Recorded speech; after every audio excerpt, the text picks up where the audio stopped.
Hello, and welcome to a short introduction on our paper on improving GNSS positioning using neural network-based corrections. Deep neural networks are promising alternatives to analytical methods because they're universal function approximators.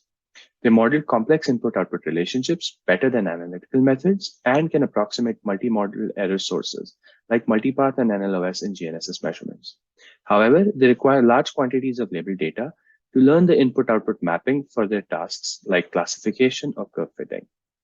Additionally, using DNNs for GNSS positioning is challenging because they have set valued inputs, which vary in number and order over time, which common DNNs cannot handle.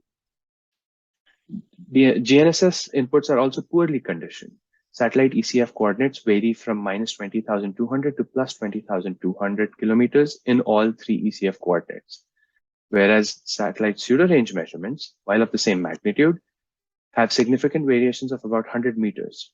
Since these values are not similarly scaled, common DNNs cannot perform as well. Finally, datasets might be geographically limited or might not have widely available ground truth. In our work, we overcome these challenges to design a deep neural network for the positioning domain. We estimate position corrections to a supplied reference position, use well-conditioned input features and output for scaling and global applicability, develop a geometry-based data augmentation method to prevent overfitting, and validate our proposed approach on real-world data.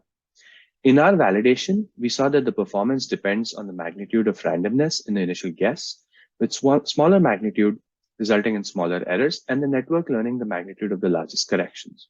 In all networks we tested, we saw the networks outperform WLS in the vertical direction. Thank you. Please check out our paper in the winter 2022 issue of Navigation, and our code is publicly available on our lab's GitHub webpage.